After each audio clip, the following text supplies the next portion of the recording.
Bueno, lo prometido es deuda, de manera que voy a hablar sobre el apasionante proceso cerebral de las emociones. Ya habíamos hablado la semana pasada que son 5 las estructuras que intervienen en este proceso, pero la manera más sencilla de hacerlo es a través de un ejemplo.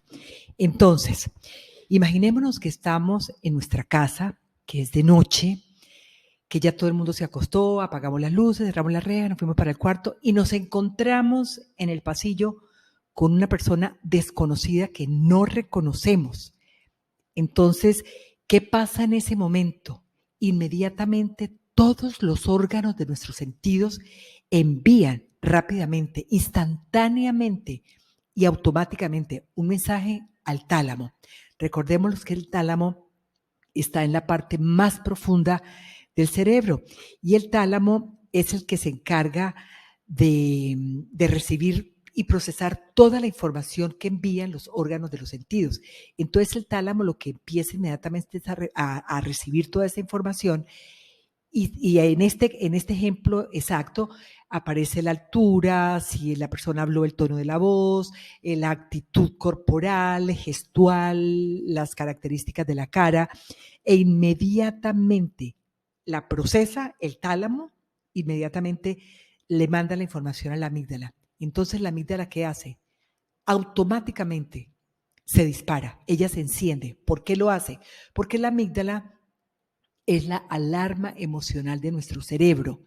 Ella posee en su interior aproximadamente unos 13 grupos de neuronas que son llamados núcleos y que cada uno funciona específicamente dependiendo de la situación y de las necesidades que haya en ese momento a nivel sensorial.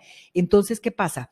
Se dispara esa alarma emocional automáticamente en milésimas de segundo y en el momento en que se activa esa amígdala, la alarma, ya la alarma estando encendida, inmediatamente la amígdala lo que hace es que se comunica con las células que cubren la superficie de nuestro cerebro aquí en la parte de la corteza prefrontal. En el momento en que se activan todas esas células, lo que hace la amígdala, porque ya entonces nosotros ya tenemos un poco de conciencia de que algo está pasando, pero no sabemos específicamente si tenemos peligro o no, porque eso es como cuando, por ejemplo, alguien comete un crimen o alguna cosa, inmediatamente mandan toda la información a una base de datos para que revisen en los expedientes qué información hay. Si hay algún antecedente que realmente diga aquí hay peligro porque esta persona ha cometido esto o aquello. En este caso concreto, lo que hace es que la amígdala se comunica inmediatamente con el hipocampo y ese hipocampo hace como esa central del FBI que investiga todo, hace más o menos lo mismo. Ellos forman y almacenan todas las memorias, todas nuestras memorias, y ahí es donde está toda la información de si nosotros hemos estado expuestos en el pasado a algún momento, a un evento peligroso o de riesgo para nosotros con esa persona que tiene esas características que envió el tálamo. Entonces, lo que hace inmediatamente es que si en este caso, por ejemplo, en el caso de este ejemplo, pareciera que efectivamente sí reconoce las características de esa persona como peligrosas. Entonces, inmediatamente lo que hace la amígdala es que envía al hipotálamo. Recordemos que el hipotálamo está en la parte más baja, está debajo del tálamo y tiene unas hormonas que se llaman, cuando hay para poder responder, lo que hace el hipotálamo es que produce una sustancia llamada hormona liberadora de la corticotoprina. Ella lo que hace es que inmediatamente cuando la glándula pituitaria, que está ahí pegadita debajo de ella, percibe el aumento en esa hormona, lo que hace es que ella inmediatamente genera otra o agrega otra hormona también de corticotoprina, pero que se va y viaja por la sangre hasta las glándulas suprarrenales. Y las glándulas suprarrenales, cuando ven esa situación de peligro, inmediatamente libera el cortisol, la hormona del cortisol, que es la hormona del estrés, y libera adrenalina. Entonces, ¿qué pasa?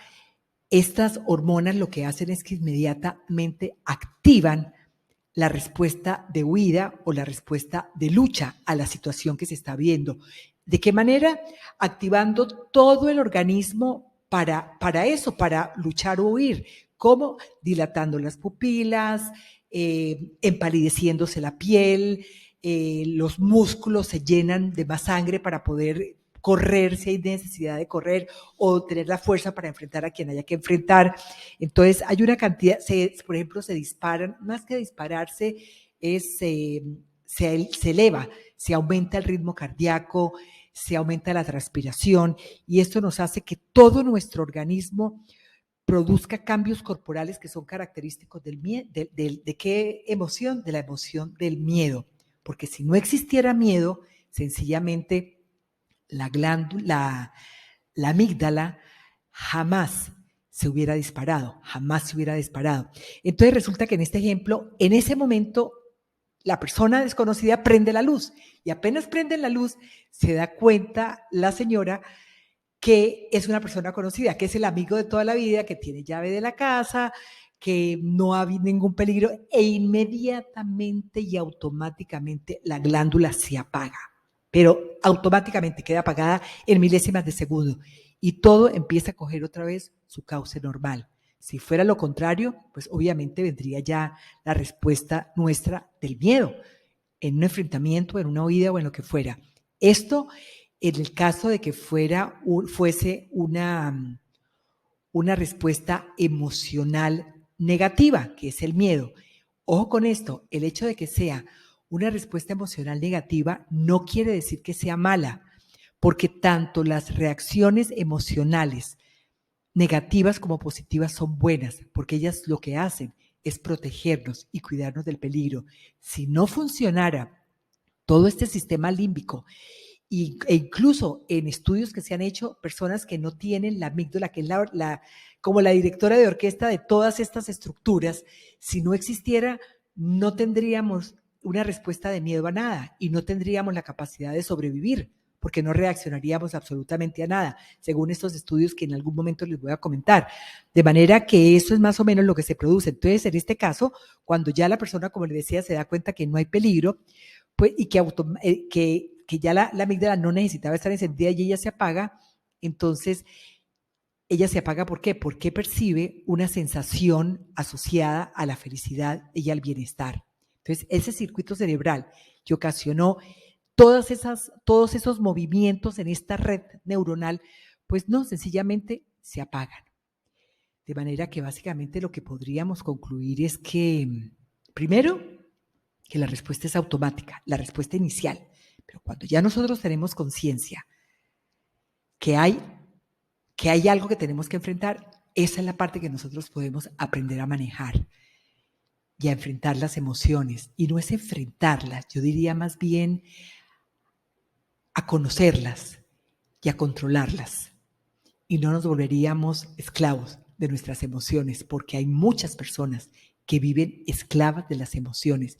Y cuando esas emociones son negativas, porque se llaman así negativas, pero que son buenas porque nos defienden, pero entran en un estado constante porque no las sabemos manejar, nos llevan al estrés, a la depresión, que ya se convierten en enfermedades patológicas. De manera que, bueno, eso era lo que quería contarles. Espero que esta explicación haya sido de mucho beneficio para que entendamos mejor cómo funcionan, cómo, porque hay una parte donde no podemos reaccionar y cómo, porque hay otras partes donde sí podemos hacerlo, y de eso vamos a hablar esta semana, de cómo sí podemos manejarlas. De manera que un resto de día muy feliz y mil bendiciones. Les habló Charo Valencia, de Sanamente con Charo Valencia. Soy psicóloga y life coach.